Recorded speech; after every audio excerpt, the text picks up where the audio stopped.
की न्यूज देख रहे हो इसको दिनेश भाई का मामला जो फिलहाल है वो यहाँ सी कोर्ट के सामने मेरे सामने फिलहाल लेडीज देखने लगे वो किस चीज को लेकर अपने यहाँ से बातचीत वहाँ में कई दिन से एक मामला जिसने मेरा पटरा कांड का नाम दिया गया, कई सालों से चलता है। इसको लेकर दोस्तों के बारे में बातचीत कराए में किस चीज को लेकर यहाँ पर इकट्ठे हुए, कई दिन का मामला है। आज दोबारा से किस लिए इकट्ठे हुए हमारे साथ में अजय भट्ट, नमस्कार जी। किस चीज को लेकर आप यहाँ पर इकट्ठे हुए? आज सर हम 3 जून 2025 को जब सुप्रीम कोर्ट की जो जांच कमेटी आई हुई थी बयान लेने के लिए, उस टाइम बयान देने के लिए हम लोग यहाँ रेस्ट हाउस सांची में आए थे और वहाँ पे जो सामाजिक बहिष्कार के जो आरोपी है वो पहले से ही बैठे थे और वो एक एक आदमी को आइडेंटिफाई कर रहे थे कि कौन बयान देने के लिए आ रहा है कौन नहीं। और जो बयान देने के लिए आ रहा था उन लोगों को वो धमकियां देने लगे। किस चीज की धमकी दी? उन्होंने धमकी ये दी थी अगर आप लोग हमारे खिलाफ अगर बयान दोगे आज, कल हमारे रास्ते से गुजरोगे या गली से गुजरोगे या खेत से गुजरोगे तो हम आपकी माँ हो चाहे बहन हो चाहे परिवारी हो या खुद आप हो, हम तुम्हारी टांगों को खाते। आपने पुलिस प्रशासन वगैरह को नहीं बोला इस चीज के बारे में? हमने इस बारे में जिस हमारे साथी को धमकी दी गई थी उस साथी ने जो सुप्रीम कोर्ट की डायरेक्शन पे टीम आई हुई थी, टीम को बताई सारी बात और टीम ने फिर ऊपर से पर्दा हटा के हमारे साथी से पूछा कौन से बंदे हैं, तो उन्होंने बताया कि ये बंदे सामने बैठे वो। टीम ने पुलिस भिजवा के उनको बुलाया और फिर मौके पे सिटी एसएचओ को बुलाया और इसकी लिखित में कंप्लेंट हुई जिसपे मुकदमा नंबर 385 दर्ज है, लेकिन आज तक उसमें आरोपियों की गिरफ्तारी नहीं हुई है। कोई गिरफ्तारी नहीं हुई है और गिरफ्तारी को लेकर लगातार कंटिन्यू हमारे को धमकियां मिल रही है। और किया जो पीछे मामला कई दिन से चल रहा था, आज दोबारा आपने किस वजह से दोबारा इसलिए से हमने ये करना पड़ा कि शासन प्रशासन के पास हम अपनी प्रार्थना लेके आए थे कि हमारा मुकदमा नंबर 100 है, इसमें गिरफ्तारी कीजिए, लेकिन उन्होंने गिरफ्तारी करने की बजाय हमारे को ये कह दिया कि आप मुंह बंद रखो और आपके साथ जो जुल्म जाति अत्याचार हो रहा है वो सहते रहो, उसकी शिकायत मत करो। किसने बोला कि आपको मुंह बंद रखो? ये एसपी साहब हाथी ने बोला। वो क्या नाम है एसपी का? कहाँ से? अमित है, अमित हर्षवर्धन। इसका मतलब तो ये हुआ जो सुरक्षा देने वाला है वही मुजरिम हो? बिल्कुल बिल्कुल, वो उसने खुद कहा कि मेरे को भी धमकी आती रहती है, कभी जर्मनी से आ गई कभी वहाँ से आ गई, बोले मैं तो कंप्लेंट नहीं करता। भाई इसका कहना एसपी का ये बयान है कि भाई खुद कंप्लेंट मत करो। तो अगर एसपी साहब ये कहता है कंप्लेंट ना करो, जितनी सिक्योरिटी एसपी साहब के पास है जितनी सिक्योरिटी हमारे को दो, हम कोई कंप्लेंट नहीं करेंगे। अजय बाटरा ने बताया कि इसको जान से मारने की इस तरह की धमकी देगी जो बाटरा कांड के मौजूद लोग लेडीज को हमारे साथ दूसरी बात कराएं। नमस्कार, इस चीज को लेकर आप यहाँ पर पहुंचे बताओ ताई जी, इस चीज को लेकर ठीक है, कोई मारन वो ऐसा काट जिससे हम मतलब चलना हम नीचे नाड़ करके लिख दिया। हाँ सोचना भाईचारा हमारा बना रहे तो दोबारा से भाईचारा नहीं बना, कई साल से मामला कई दिन का हो गया पुराना। भाईचारा मिलेगा जी, हमारा मतलब अपना फैसला होगा, वो अदवाएंगे, कोई भी कड़ी जाओ कोई बंदी नहीं जितने हमारे खुलेगी। आपकी बंदी लगा रखी काम सामान लेने देने की किस तरह की? जितने हमारे गरीब भाई थे नहीं ना घर जाना थे ना दुकान जाना थे, दुकान भी खुल गई हमारा बगड़ में बाढ़ भी खुद छाटने पड़ गए। और क्या क्या करने पड़ेगा आपको? दोबारा से स्टार्टिंग करनी पड़ेगी, सारे कामों के आप खुद करने लगे? मतलब खुद करने लगे सारे। बताओ किसके काम आ रहे? चेन्नई भी तो बाल ये तो पुराने रीति रिवाज होते थे पहले, जैसे इस समय संत रविदास होते थे, उस समय ये कारनामे होते थे जो आज कारनामे आप बता रहे हो। अच्छा, 1100 रुपये जुर्माना बोलते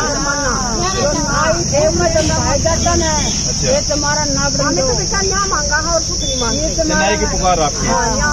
चेन्नई किससे पुकार कर रहे हो? हरियाणा सरकार तो कह रही कि गरीबों की सरकार है, इससे आप किस प्रकार की मांग कर रहे हो? अच्छा, सरकार नहीं गरीब को लगता मैं हूँ, मैं तेरे 3-4 बच्चे ले जाऊंगी, या चीज दे दो भाई, मैं गरीब हूँ, या चीज दे दो मैं गरीब हूँ, हरियाणा सरकार भी आपकी हेल्प नहीं करेगी? कोई नहीं करने वाले। बेताई जी बता रही हरियाणा सरकार भी जो पीछे से रुक के लगा रही है कि गरीबों की सरकार, वो कह रही कि हमारी तो सरकार भी नहीं सुनाई कर रही। और एक बात और है, नया सरपंच बना घटना का, उन्होंने लाजा भी फैसला करांगे, वोट दो तारे अच्छे से काम करांगे, ऐसे करांगे काफी बढ़िया बस ये रह गया बड़े न हो कोई सुनाई नहीं हमारी। वोटों के टाइम पर आपने किस तरह क्या वोट उसी एक दौर में पड़े थे कि न्यारे पड़े थे? वोट तो न्यारे थे वो। उस समय ने आपको याद किया जिस समय वोट पड़े आपको प्रकरण इस तरह का? था अभी मैं तारा हूँ, तुम मारा हमने क्या मारा है नहीं है, हम तो नहीं सोचते हमारे को लगा देगा, हमारा न्याय करेगा, हमारा फैसला करेगा। वो अदवा जब फैसला हो गया और कोई भी कहीं जाओ कोई होगा 36 साल तो पढ़ कर जागरूक कर दी, कोई न्यू भी कहना ना कोई बंदी कोई न्यू भी कहना नहीं सरेगा नहीं अपन सब दादा अपन भैया ताई जी बता रही थी बाटवा कांड को लेकर। श्यामा हमें तेजिया पे और ये बांधे तो जाइए अच्छा, अब दुकान कर लीजिए मारा ना दूध दिखाई तुम्हारा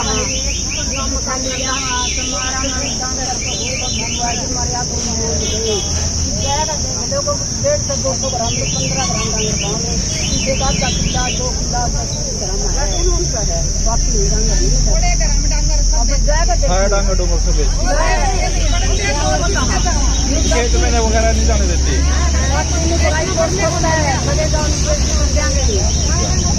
कई दिन हम तकड़े बन रहे जो प्यारे मन करते मून के फोन आ गए अपने जात भैया के मारे ना लोग 11-10 दिन के बंद खुले बंद कार्रवाई होनी चाहिए। मैं आता हूँ बाटवा कांड को लेकर ये जो प्रशासन के पास में पुकार लगाने के लिए आए हैं, इन्होंने बोला कि जिस जैसा भी हो सके जितना भी हो सके हमारे साथ में न्याय हो जाए। हम न्याय की पुकार लगा रहे हैं, किसी प्रकार भी गरीब जो परिवार है इनको न्याय मिल जाए, ताकि हमारे चैनल के माध्यम से किसी चीज की हमें पुष्टि नहीं करे। जो भी विचार है निजी विचार है, इनके खुद के विचार है, हम चाहेंगे हमारे चैनल के माध्यम से ज्यादा से ज्यादा इस वीडियो को शेयर करें ताकि इस गरीब परिवार को न्याय मिल सके। मेरे साथ भी कुछ घटना घटी है, कल साहब मेरे साथ ही सभी को जय भीम जय भारत। साथियों, मैं आप लोगों को बता देना चाहता हूं, कलसन साहब है ना कोर्ट से मेरे साथ ही चले थे। वो जो टोल प्लाजा है वहाँ पर पुलिस की गाड़ी हमारे पीछे लग गई और कलसन साहब मेरे साथ ही थे। कलसन साहब और मेरे को वहाँ उतार के और वो चले गए, गाड़ियाँ पीछे लगी हुई थी। अभी उनका फोन बंद आने लग रहा है, शायद उनको पुलिस ने उठा लिया है। पुलिस की काफी गाड़ियाँ हमारे पीछे लगी हुई थी और अभी तक कलसन साहब को कोई पता नहीं, उनका फोन बंद है। शायद कोई घटना घट गई है उनके साथ, उनको गिरफ्तार कर लिया गया है। तो यहाँ धरने पर उन्होंने पहुंचना था और वो पहुंच नहीं पाए, इस कारण या तो उन्हें पुलिस ने उठा लिया है या कहीं शेड में है, उनके पीछे पुलिस पड़ी हुई है। अभी मेरे साथ थे, सारे हम साथ चले थे दोनों, उन्होंने मेरे को टोल प्लाजा पे उतार दिया था। ये बात है। लेकिन दिनेश भाई का मामला जो फिलहाल है यहाँ सी कोर्ट के सामने मेरे सामने फिलहाल लेडीज देखने लगे, वो किस चीज को लेकर अपने यहाँ इससे बातचीत वहाँ में कई दिन से एक मामला जिसने मेरा बाटवा कांड का नाम दिया गया, कई सालों से चलता है। इसको लेकर दोस्तों के बारे में बातचीत कराए में किस चीज को लेकर यहाँ पर इकट्ठे हुए, कई दिन का मामला है। आज दोबारा से किस लिए इकट्ठे हुए हमारे साथ में रहते बाटवा? नमस्कार जी, किस चीज को लेकर आप यहाँ पर इकट्ठे हुए? आज सर हम 3 जून 2025 को जब सुप्रीम कोर्ट की जो जांच कमेटी आई हुई थी बयान लेने के लिए, उस टाइम बयान देने के लिए हम लोग यहाँ रेस्ट हाउस सांसी में आए थे और वहाँ पे जो सामाजिक बहिष्कार के जो आरोपी है वो पहले से ही बैठे थे और वो एक एक आदमी को आइडेंटिफाई कर रहे थे कि कौन बयान देने के लिए आ रहा है कौन नहीं। और जो बयान देने के लिए आ रहा था उन लोगों को वो धमकियां देने लगे। किस चीज की धमकी दी? उन्होंने धमकी ये दी थी, अगर आप लोग हमारे खिलाफ अगर बयान दोगे आज, कल हमारे रास्ते से गुजरोगे या गली से गुजरोगे या खेत से गुजरोगे तो हम आपकी माँ हो चाहे बहन हो चाहे परिवारी हो या खुद आप हो, हम तुम्हारी टांगों को खाते। आपने पुलिस प्रशासन वगैरह को नहीं बोला इस चीज के बारे में? हमने इस बारे में जिस हमारे साथी को धमकी दी गई थी, उस साथी ने जो सुप्रीम कोर्ट की डायरेक्शन पे टीम आई हुई थी, टीम को बताई सारी बात और टीम ने फिर ऊपर से पर्दा हटा के हमारे साथी से पूछा कौन से बंदे हैं, तो उन्होंने बताया कि ये बंदे सामने बैठे वो। टीम ने पुलिस भिजवा के उनको बुलाया और फिर मौके पे सिटी एसएचओ को बुलाया और इसकी लिखित में कंप्लेंट की, जिसपे मुकदमा नंबर 385 दर्ज है, लेकिन आज तक उसमें आरोपियों की गिरफ्तारी नहीं हुई है। अभी तक गिरफ्तारी नहीं, कोई गिरफ्तारी नहीं हुई और गिरफ्तारी को लेकर लगातार कंटिन्यू हमारे को धमकियां मिल रही है। और किया जो पीछे मामला कई दिन से चल रहा था, आज दोबारा आपने किस वजह से दोबारा इसलिए से हमने ये करना पड़ा कि शासन प्रशासन के पास हम अपनी प्रार्थना लेके आए थे कि हमारा मुकदमा नंबर 100 है, इसमें गिरफ्तारी कीजिए, लेकिन उन्होंने गिरफ्तारी करने की बजाय हमारे को ये कह दिया कि आप मुंह बंद रखो और आपके साथ जो जुल्म जाति अत्याचार हो रहा है वो सहते रहो, उसकी शिकायत मत करो। किसने बोला कि भाई आपको मुंह बंद रखो? ये एसपी साहब हाथी ने बोला। वो क्या नाम है एसपी का? कहाँ से?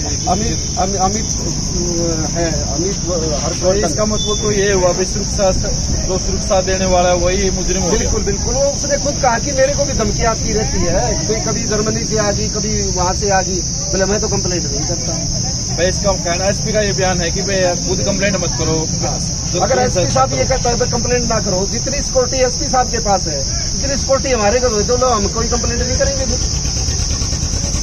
अजय बाटवा ने बताया कि इसको जान से मारने की इस तरह की धमकी देगी, जो बाटवा कांड के मौजूद लोग लेडीज को हमारे साथ मुझसे बात कराएं, उसका इस चीज को लेकर आप यहाँ पे पहुंचे आप बताओ ताई जी, इस चीज को लेकर हमारे केले 8 साल हो गए, ठीक है, कोई मारन हो ऐसा काट का जिससे हम मतलब चलना, हम नीचे नाड़ करके लिख दिया। हाँ, सोचना भाईचारा हमारा बना रहे। तो दोबारा से भाईचारा नहीं बना, कई साल से मामला कई दिन का हो गया पुराना। भाईचारा मिलेगा जी, हमारा मतलब अपना फैसला होगा, वो अदवाएंगे, कोई भी कड़ी जाओ, कोई बंदी नहीं, जितने हमारे खुलेगी। आपकी बंदी लगा रखी काम सामान लेने देने की किस तरह की? सारे जितने हमारे गरीब भाई थे नहीं, ना ठगन जाना थे, ना दुकान जाना थे, दुकान भी खुल गई हमारे, हमारा का गुड़ में बाढ़ भी खुदे छाटने पड़ गए। और क्या क्या करने पड़ेगा आपको? दोबारा से स्टार्टिंग करनी पड़ेगी, सारे कामों के आप खुद करने लगे? मतलब खुद करने लगे सारे। अच्छा जी बताओ, किसके काम आ रहे? चेन्नई भी तो बाल ये तो पुराने रीति रिवाज होते थे पहले, जैसे इस समय संत रविदास होते थे, उस समय ये कारनामे होते थे जो आज कारनामे आप बता रहे हो। अच्छा, 1100 रुपये जुर्माना बोलते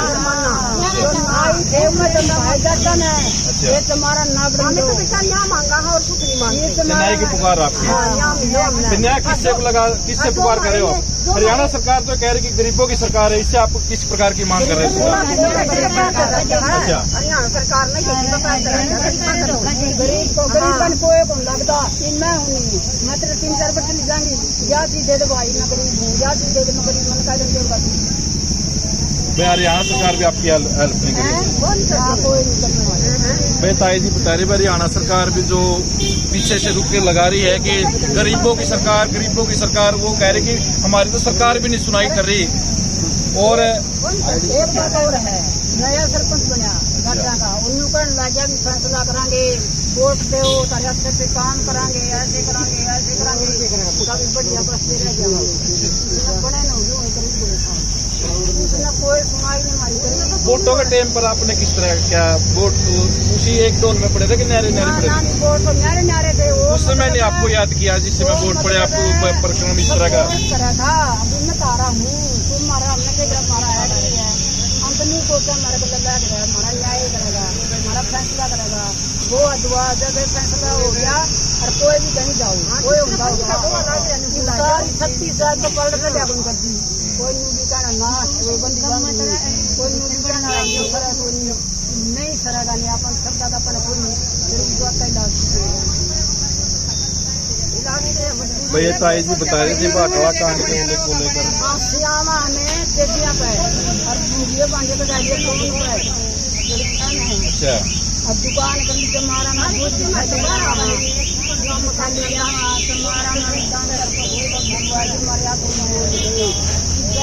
देखो 150 से 200 ग्राम 15 ग्राम इसके बाद 2 किलो 25 ग्राम है, बाकी डांगर डोंगर से खेत में वगैरह नहीं जाने देते।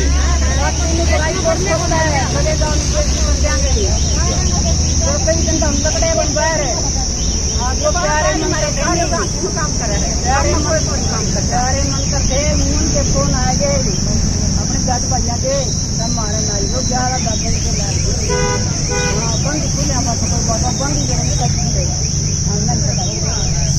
बंद कार्रवाई होनी आता हूँ। बाटड़ा कांड को लेकर ये जो प्रशासन के पास में पुकार लगाने के लिए आए हैं, इन्होंने बोला कि जिस जैसा भी हो सके, जितना भी हो सके हमारे साथ में न्याय हो जाए। हम न्याय की पुकार लगा रहे हैं, किसी प्रकार भी गरीब जो परिवार है इनको न्याय मिल जाए, ताकि हमारे चैनल के माध्यम से किसी चीज की हमें पुष्टि नहीं करे। जो भी विचार है, निजी विचार है, इनके खुद के विचार है, हम चाहेंगे हमारे चैनल के माध्यम से ज्यादा इस वीडियो को शेयर करें, ताकि इस परिवार, गरीब परिवार को न्याय मिल सके। मेरे साथ भी कुछ घटना घटी है, साहब मेरे साथ ही है। सभी को जय भीम, जय भारत। साथियों, मैं आप लोगों को बता देना चाहता हूं, कलसन साहब है ना, कोर्ट से मेरे साथ ही चले थे। वो जो टोल प्लाजा है, वहां पर पुलिस की गाड़ी हमारे पीछे लग गई और कलसन साहब मेरे साथ ही थे। कलसन साहब और मेरे को वहां उतार के और वो चले गए। गाड़ियां पीछे लगी हुई थी। अभी उनका फोन बंद आने लग रहा है, शायद उनको पुलिस ने उठा लिया है। पुलिस की काफी गाड़ियां हमारे पीछे लगी हुई थी और अभी तक कलसन साहब को कोई पता नहीं, उनका फोन बंद है। शायद कोई घटना घट गई है उनके साथ, उनको गिरफ्तार कर लिया गया है। तो यहाँ धरने पर उन्होंने पहुंचना था और वो पहुंच नहीं पाए। इस कारण या तो उन्हें पुलिस ने उठा लिया है या कहीं शेड में है, उनके पीछे पुलिस पड़ी हुई है। अभी मेरे साथ थे, सारे से हम साथ चले थे दोनों। उन्होंने मेरे को टोल प्लाजा पे उतार दिया था। ये बात है। अब हुआ सुप्रीम कोर्ट तक जाने की नौबत पड़ी, वो पुलिस वालों के गैर कानूनी कंडक्ट, दलित विरोधी कंडक्ट की वजह से ऐसा कुछ सब कुछ हुआ जी। तो इसी के चलते हमने सुप्रीम कोर्ट में याचिका दायर की थी। अब जो सुप्रीम कोर्ट की टीम ने जांच की थी, उस जांच के दौरान भी दबंगों के जो तेवर थे वो कम नहीं हुए। उन लोगों ने मीडिया के सामने, पीड़ितों के सामने, पुलिस के सामने हम लोगों को धमकियां दी, जान से मारने की धमकियां दी, जिंदा जलाने की धमकियां दी। इस मामले में FIR भी दर्ज कराएगी, कंप्लेंट भी दर्ज कराएगी, लेकिन कोई विजिबल एक्शन नहीं हुआ। ऊपर से पुलिस ने दमनकारी कार्रवाई करते हुए हम लोगों के सोशल मीडिया बंद कर दिया। मेरा फेसबुक अकाउंट जिसमें 42,000 से ज्यादा फॉलोवर्स हैं वो बंद कर दिया, जिसके माध्यम से मैं समाज में अपनी आवाज उठाने का काम करता हूँ दलित अत्याचार के विरोध। तो ये पुलिस की दमनकारी विरोध जो कार्रवाई है, इसके विरोध में हम लोगों ने ये आंदोलन जो है वो किया। अच्छा, ये एक और मतलब देखने में भी आया, सुनने में भी आया है, हरियाणा में मतलब जब भी खापें इकट्ठा होती हैं तब भी मतलब कोई भी बड़ा इनका प्रदर्शन करते हैं, तो उसमें सबसे आगे सबसे पहले जो आपका नाम उनके मुंह के ऊपर रहता है कि ये जो कंसल है, जो हांसी वाला वकील है, ये कर देगा, ये वो करेगा। ऐसा क्यों लोग आपके बारे में ऐसा? देखिए, ऐसा है, जो भी समाज की पीड़ितों की आवाज उठाने का काम करते हैं उसके साथ सरकार द्वारा और जो संपन्न लोग हैं उन द्वारा इसी तरह का सलूक किया जाता है। उसको गुंडा बताया जाता है, जातिवाद का जहर फैलाने वाला बताया जाता है, यहाँ तक कि आतंकवादी बताया जाता है। पुलिस ने अपने गोपनीय रिकॉर्ड में मुझे आतंकवादी डिक्लेयर किया हुआ है। अगर आप पुलिस का गोपनीय रिकॉर्ड जो इनके हेडक्वार्टर में होता है, वहाँ पर जो टेररिस्ट का रिकॉर्ड रखा जाता है, वहाँ पर मेरा इन्होंने पेज बनाया हुआ है, मेरे को टेररिस्ट के तौर पर दर्शाया हुआ है। तो एक ह्यूमन राइट एक्टिविस्ट को, एक वकील को, गरीबों की आवाज उठाने वाले के साथ इस तरह के सलूक कर रहे हैं, तो आप अंदाजा लगा सकते हैं कि ये किस तरह की मानसिकता के लोग हैं। अच्छा, अभी सुनने में ये भी आया था, तब आप रवि रास्ते में आ रहे थे तो पुलिस प्रशासन आपका पीछा कर रहा था। पुलिस प्रशासन कल रात से मेरा पीछा कर रहा है। पुलिस प्रशासन नहीं चाहती थी कि ये धरना हो, अगर हो तो मैं यहाँ पे ना हूँ। और अब भी पुलिस अधिकारियों की ये मंशा है कि इस धरने के बाद मुझे गिरफ्तार करें। ऐसी मंशा क्यों?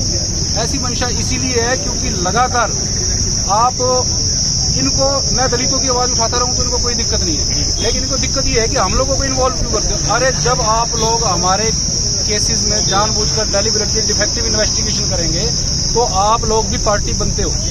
आप ईमानदारी से इन्वेस्टिगेशन करो, हम लोग बिल्कुल आपकी तारीफ करेंगे, आपकी बुराई नहीं करेंगे।